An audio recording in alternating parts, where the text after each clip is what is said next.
Welcome. We are going to discuss important parameters in physiologically based pharmacokinetics. Now, pharmacokinetics is a very important aspect in pharmacology. Not only in pharmacology, but also in industrial pharmacy. When we want to come up with new drugs during clinical trials, these drugs we want to test to make sure that a certain dose, call it minimum effective concentration, is achieved for activity inside our body systems. And this is not an easy thing unless you're going to follow this drug since oral administration until it reaches the systemic circulation, then from systemic circulation until it reaches into tissues where it is going to bind to receptors, which can be ion channels, which can be nuclear receptors. But that concentration that reaches receptors is important because that minimum effective concentration, if it's not reached, then that drug will not work. And so many pharma industries have come up with ways of trying to determine the dose of a drug that is being developed that can show activity. And they have used these models, very simple ones. A good one is physiologically based pharmacokinetics, whereby you're using just the physiology of the body and the pharmacokinetics of the drugs that we know, the physiology of the body that we know. We try to simulate the dose that we have to put or give a patient, which is called the loading dose. So the physiologic activities we know, pharmacokinetic of the drug that we know, then we can simulate the loading dose that we can give a patient that we are sure the patient is going to exhibit an effect. We are sure that that concentration, that dose will reach a minimum effective concentration. And that's basically what PBPK helps us. And that is not an easy thing. The first thing we do, we give the drug orally, then we follow it slowly in the gut. Then we try to determine the amount of drug that has left the gut and has entered circulation. Then we follow it. We want to see that one that is in systemic circulation. What is its percentage from the one that we gave? And that one we call it bioavailability. We want to see this drug that is in blood, where is it going? Some are going to bind in proteins, some are going to bind in lipids, some are going to bind with even erythrocytes. Now we have to determine that drug that has bound. That one that is free again is left for activity in the tissues, and it is important to find it. And so today we are going to speak of all these parameters that eventually will say will tell us the amount of drug that is in the tissues. Now, usually pharmacokinetics entails 4 major things, and a 5th one I think. The first one is absorption, second one is distribution, then metabolism, elimination, and toxicities of a given drug. So the drug that you're giving this patient, what is it going to be absorbed? What is it going to be distributed? What about metabolized? And what is it being removed? And that's what basically you're going to look at. Now, important parameters that you're going to use for absorption. It is good. Absorption helps us to know the amount of drug that can cross the gut and reach the systemic circulation. In other words, we call that as bioavailability. So absorption is going to affect the amount of drug in circulation. And that's the first thing I'm going to talk about. Drug absorption and gut bioavailability.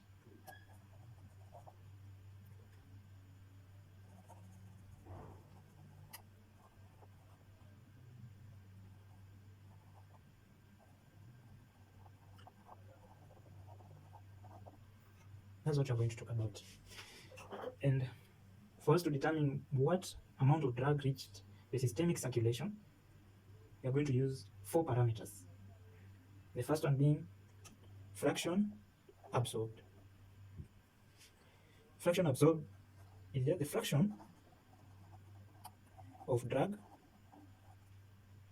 that is absorbed in the gut. Now, given the drug, it has entered the gut, the GIT, it has been broken down, and now it is entering circulation. What is the fraction?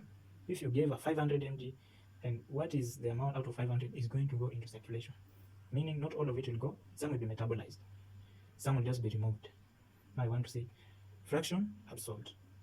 Another parameter is F-gut. This one is fraction of absorbed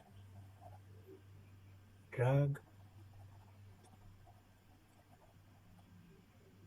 that escapes gut metabolism. Fraction of absorbed drug that escapes gut metabolism.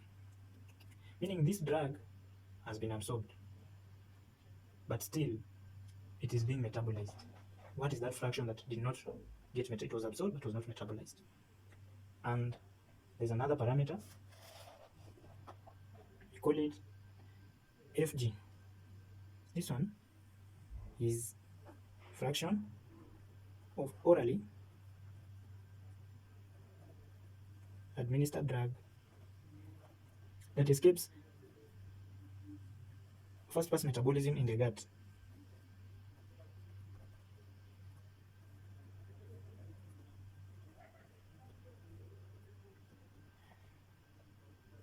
This drug has been given, then it has been absorbed.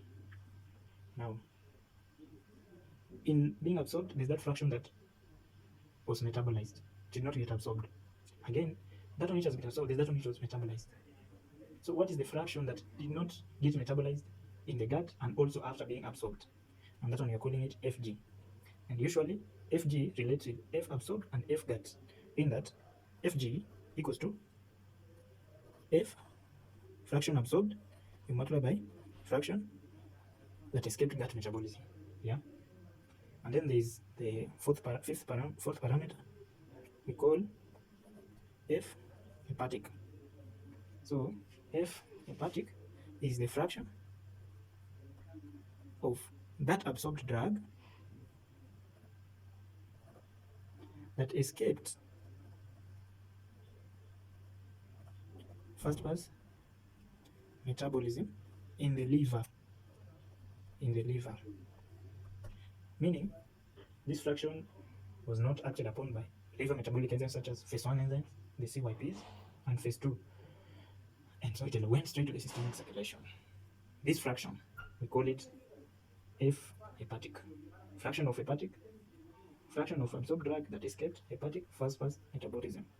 And now, the fifth aspect we're going to talk about is F. What is F? F is bioavailability.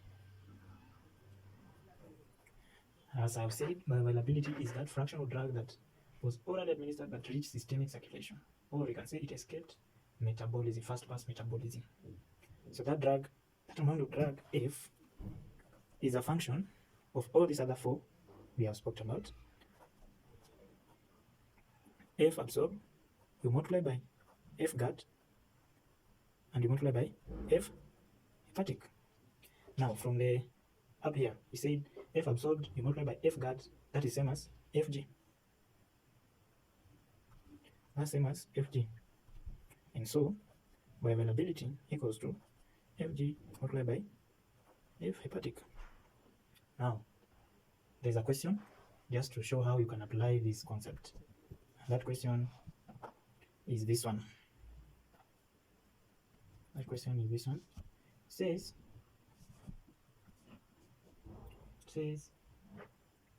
calculate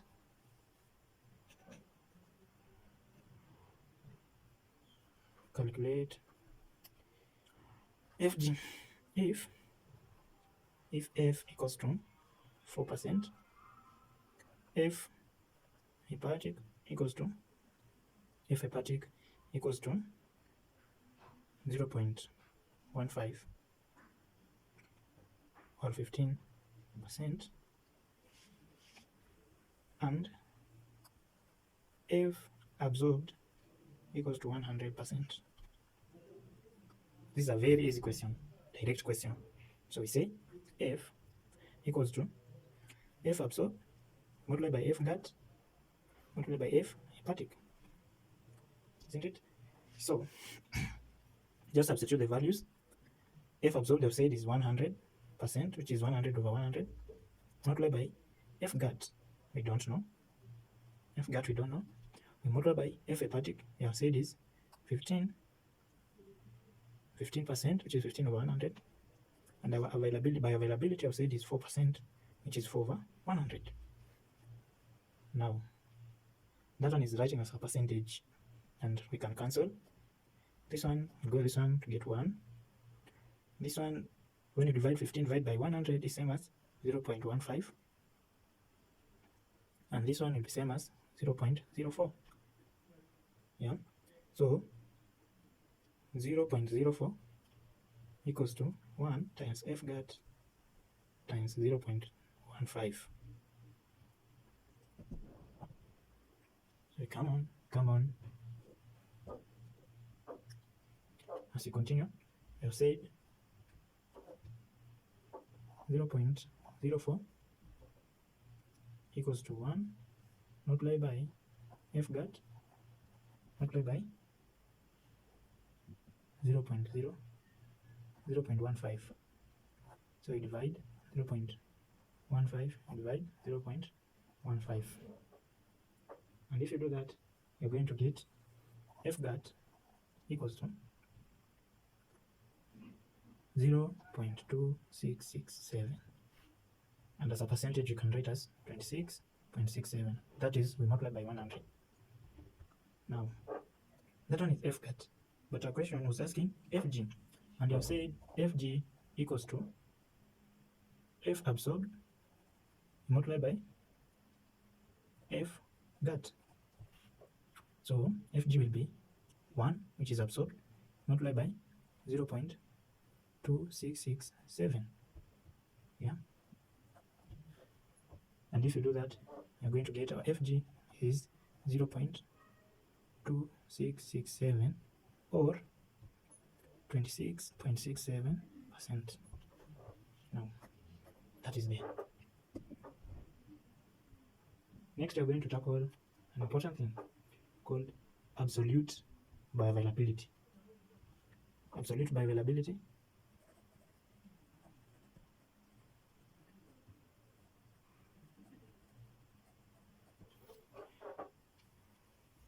is mostly comparison of two different routes of administration.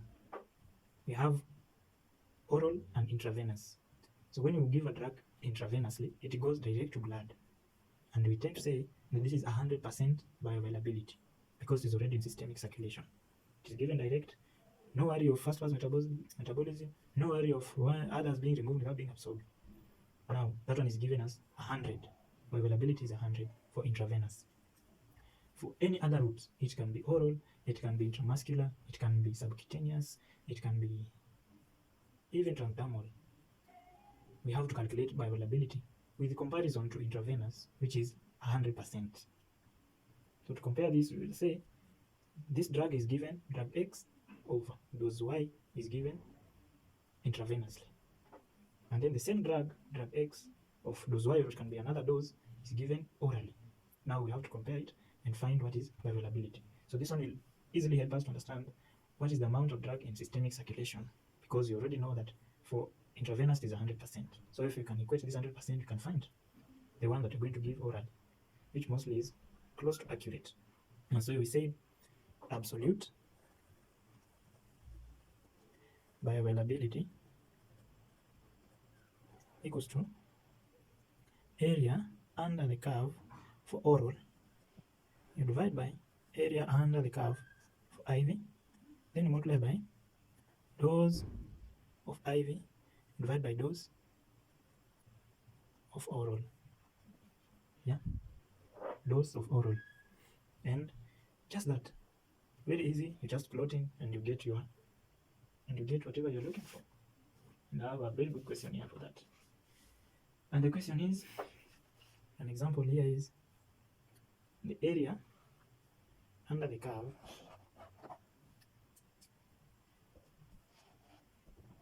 says the area under the curve for salbutamol. Let me write it.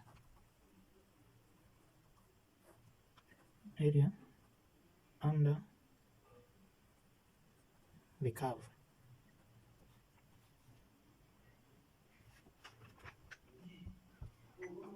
I shall call it AUC. Yeah, for salbutamol.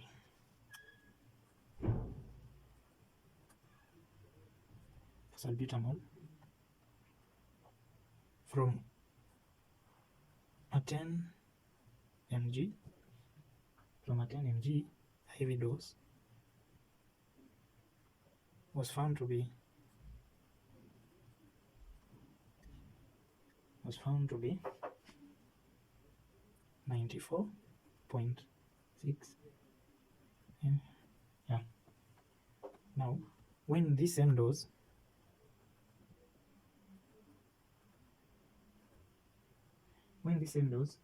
is given orally,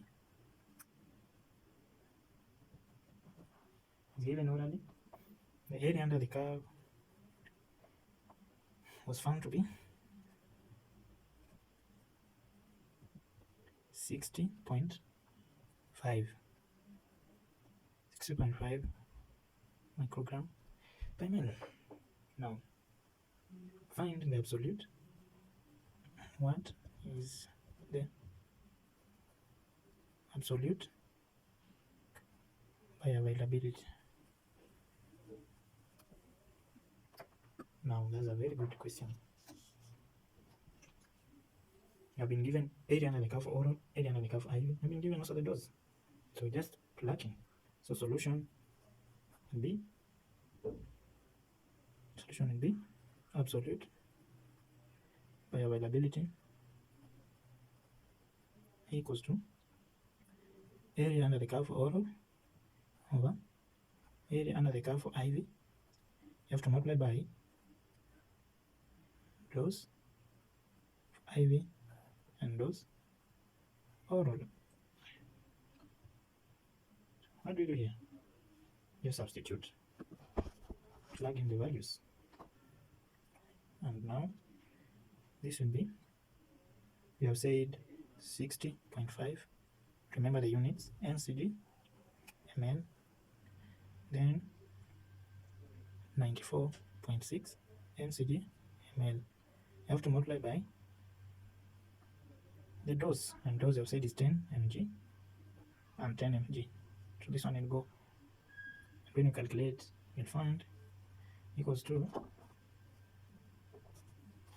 0.639 or 63.9%. In percentage, you just multiply by 100. That one was absolute availability, the second aspect of what you're looking today. The third aspect of what you're looking today is relative bioavailability. Relative bioavailability.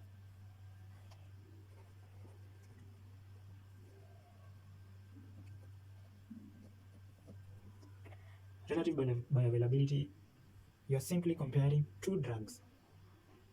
Drug A was administered, it gave a bioavailability of this.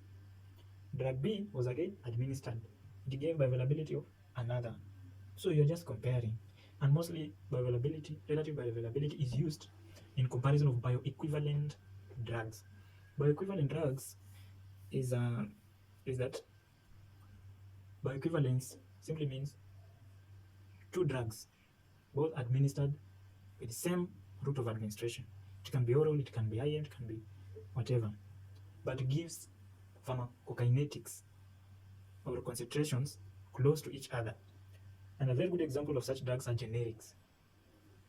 When you take a drug manufactured by this company and the same drug manufactured by another company, and then you're coming to weigh the bioavailability, you're most likely to find having almost equal, if not same, pharmacokinetic profiles.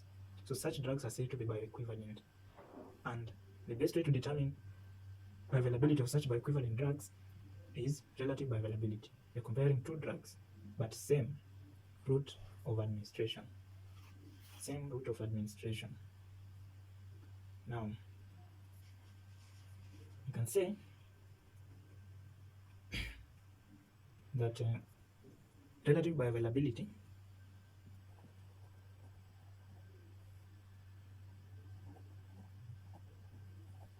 is equals to, of course, area under the curve of drug A over area under the curve of drug B. Then you're going to multiply by by dose of B, you divide by dose of A. See? That one, you will have found relative bioavailability. Simple as that. So, I want to have an example of the same. Have an example Example says, when drug A was administered,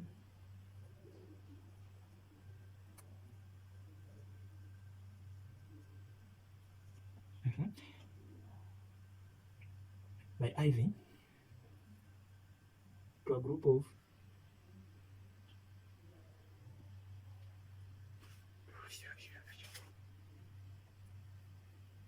okay, let me give another example.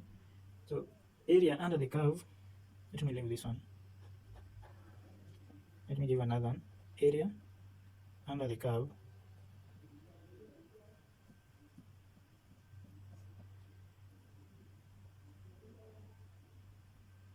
of a new sustained release of diclofenac sodium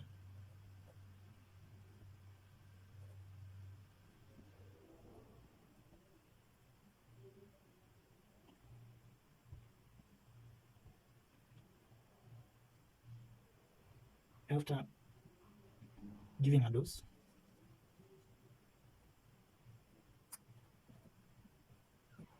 of 100 mg, and this one was marketed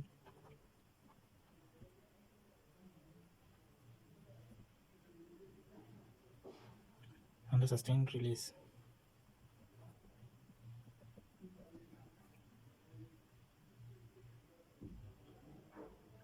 Sustained release tablets, and the same dose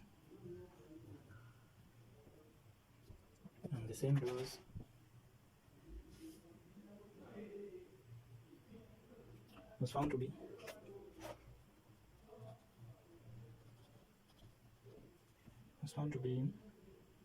261.35 mg. Yeah.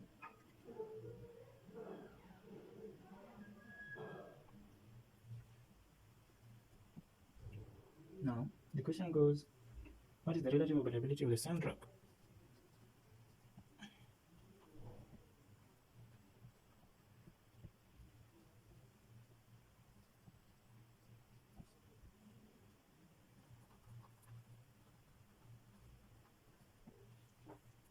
Yeah. What is the relative bioavailability of the same drug if the new diclofenac sodium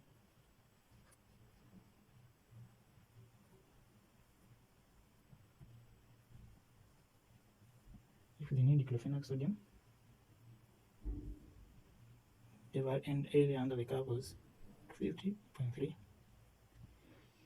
mg. So solution of such question, just plug in and you find the bioavailability, relative bioavailability. So we say relative bioavailability equals to area under the curve of A, area under the curve of B, times dose of B divided by dose of A. So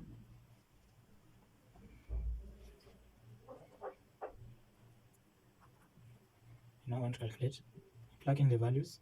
We have said area under the curve of A was 250.3, and area under the curve of B was 261.35.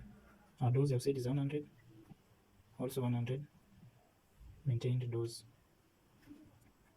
so it is 100.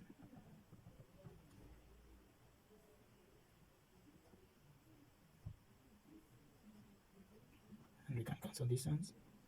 This one can cancel, and then we calculate. We find relative bioavailability 0.9577, or as a percentage is 95.77%.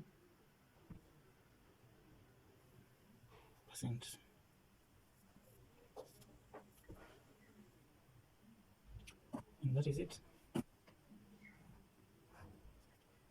We have calculated your relative bioavailability. So we started with bioavailability. After absorption, how we find it? We are going to absolute, then relative. Now we want to see something else pertaining bioavailability. And the thing is protein binding.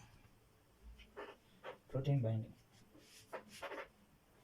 Now, that drug that is in blood or in circulation, systemic circulation, they are in blood, they are proteins, they are amino acids, they are lipids.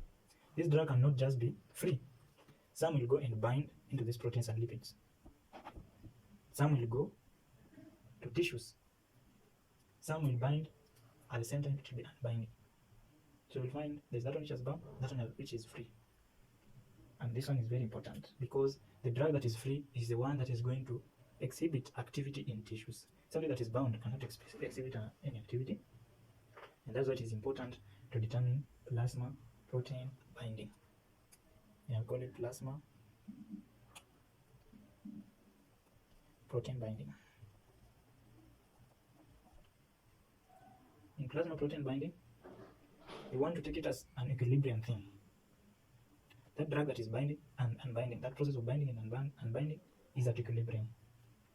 And before binding takes place, it has to be a free drug binding to a free protein. A protein that is not bound, that is already bound, cannot bind another, unless that protein has several binding sites, as we shall see. And if that is the case, therefore, we'll have our protein,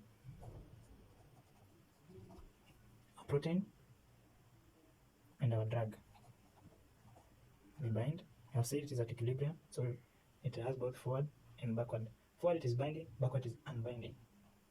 To get something called protein drug complex.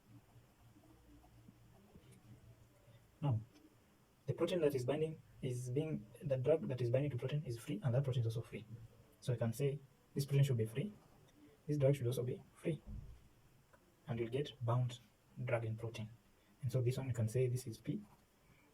This drug has a concentration of unbound, and this is bound concentration. Or you can say plasma drug bound. It's the same. Now, let me give the forward reaction as K1, backward as K2. In that when it is going, it has a constant. That reaction has a specific constant. Backward, it has a specific constant. And here these constants are very helpful. K1 or K2 gives us Ka. It gives us Ka. And Ka is the affinity constant.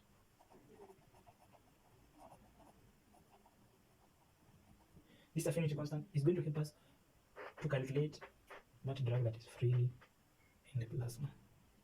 It is going to help us to calculate a drug that is bound. It is very important, this affinity constant. And basically this affinity constant shows the degree of binding of this drug in plasma proteins. For example, a highly lipophilic drug such as warfarin has a very high binding affinity, unlike any other drug. This implies that you alter the concentration or the binding activity of warfarin. A small alteration, that is high free drug concentration, is achieved in blood, and this consequently will affect the action of this drug. And this aspect is very important in drug-drug interactions. Yeah, warfarin, as I've said, has a protein binding capacity of 99, more than 99%. You change this a little, even just by 1%, you're going to get high concentrations in plasma, and meaning high concentration in tissues, and that increases activity of this drug. So it is important to look at warfarin, especially in CYP induction and inhibition, because the same warfarin is metabolized by CYP3A4, which is a common CYP metabolizing enzyme for many other drugs. Now, Ka shows us drug. I've said example is warfarin. It has a very high Ka, which means warfarin binds strongly.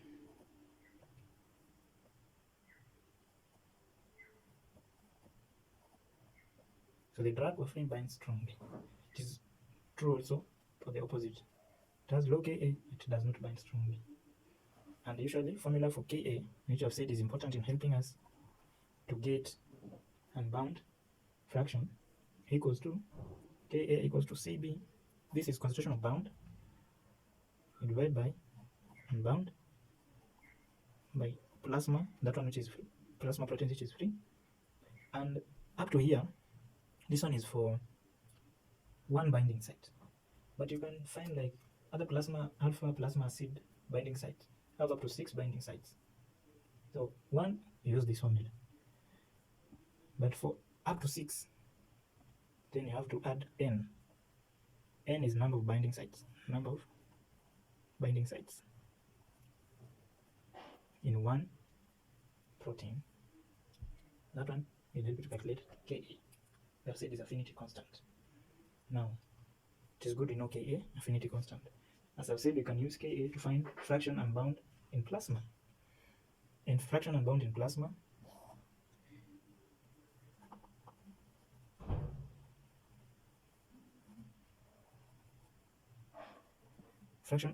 plasma usually equals to that which is free, concentration of unbound, you divide by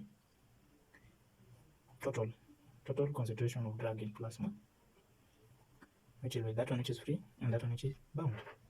Now, this Cb here and this Cb here, we can make Cb the subject of the formula to find the value of Cb. In that, from this above equation, if you cross multiply this equation, you will multiply here by Cu, then n, also this side by Cu, n, you're going to get your Cb, because this one will cancel and this one will cancel. Yeah. So Cb will be Ka Cu multiplied by P and also n, number of binding sites. And also n, number of binding sites. And now that we have Cb, we can substitute our Cb here and say Cu all over Cu plus KaCu multiplied by our P and n, number of binding sites.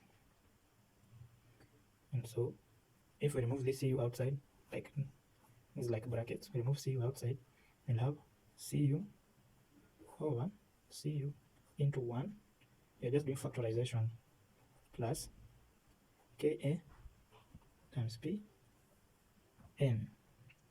Yeah, so this one will go, this one will go. We'll find that equals to 1 all over 1 plus Ka times P n. And what is this? This is fraction unbound in plasma. This is fraction unbound in plasma. And this fraction is the one that you can be told calculate fraction unbound in plasma if you have Ka. So if you have Ka, you can find. If you have protein, plasma, plasma proteins, and if you have number of binding sites of a protein, then you can find fraction of unbound in plasma. This fraction sometimes can be in decimals. This fraction sometimes can be in percentage. Something that is decimal can still be written as a percentage. Yeah. Now, we want to go and see another important aspect of blood that is in plasma. And this aspect we call it blood protein binding. Call it blood protein binding. Very important aspect. Plasma protein binding can be in fraction. And we'll see later how this one relates to clearance, how this one relates to concentration of drug in tissues. So, blood plasma ratio. We'll talk about blood plasma ratio lastly. Blood plasma ratio. This one we call it R. Blood plasma ratio. Now, usually it is a measure of its binding and distribution. Now, the drug that is in the plasma, some of it is going to bind with erythrocytes, and some of it is just going to be in plasma. That's why we're going to look at blood plasma ratio R.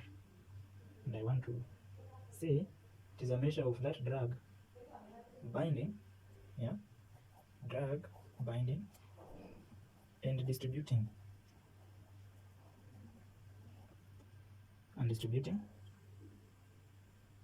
to erythrocytes. Erythrocytes are red blood cells, but relative to plasma. Some of it is going to the red blood cells, some of it is going to plasma. So, usually when the binding to erythrocyte and plasma, that's blood plasma ratio, is 1. Yeah, many compounds have such. Then the R can never exceed 1. So usually say that R can be, you can determine by, you have to measure concentration of the erythrocyte. You have also to measure concentration of plasma in freshly collected blood. And then for hematocrit usually when you have centrifugation of blood that you have collected, usually at 3000 revolutions per minute, the blood settles, and you can look at it and calculate hematocrit. So you can use the hematocrit. Also, you can use the relative volume of blood occupied by erythrocytes. And if you use all these parameters, therefore we're going to get R. And I've said there are 4 parameters we can use to get blood plasma ratio. One of the parameter is CE, concentration of drug in erythrocytes. CE is concentration of drug in erythrocytes. Then CP is concentration of drug in plasma. Now we also have hematocrit.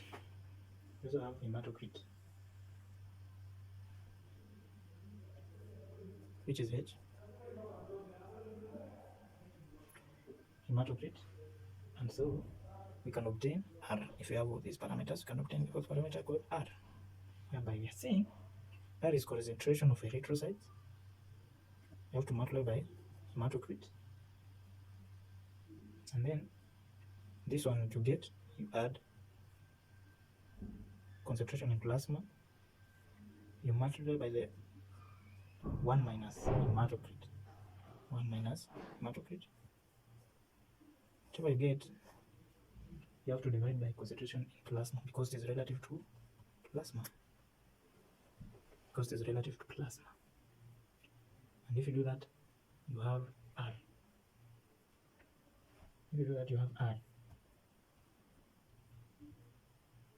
And R, as we found, we say R is concentration in blood or concentration in plasma, because it's a ratio. I've said blood plasma ratio. So what is the concentration of drug that has gone to bind with erythrocyte? What is concentration of drug that is in plasma? Just that. And you can use that to calculate clearance, in that it relates in clearance, meaning R equals to CLB over clearance of B. Just that. Clearance of blood and clearance of plasma. That is if you're going to use total clearance. I'm going to get this. But if you can get a hepatic clearance, then you can still use this one. And so therefore you can also say that R, which equals to concentration in plasma, concentration in blood to concentration in plasma, is also equals to clearance and clearance in plasma. So if you are really required to calculate R, which is blood plasma ratio, then that is how we calculate it. You take concentration in blood, you divide by concentration in plasma. At the same time, if you have not been given concentration in blood and concentration in plasma, both of them. But we have been given hematocrit concentration in erythrocyte, and you've been given R, then you can find concentration plasma. So I am just saying you can use either of these three ways of getting R, which is important. I'll back up with questions later. And that is not just all. After you have known R, you have known plasma protein binding, you have known bioavailability. Now we'll go to the next aspect of physiologically based pharmacokinetics, in which we talk about distribution, elimination, half-life, and clearance. We'll see how all of this relates, and then we'll find questions which will eventually help us. And I say thank you.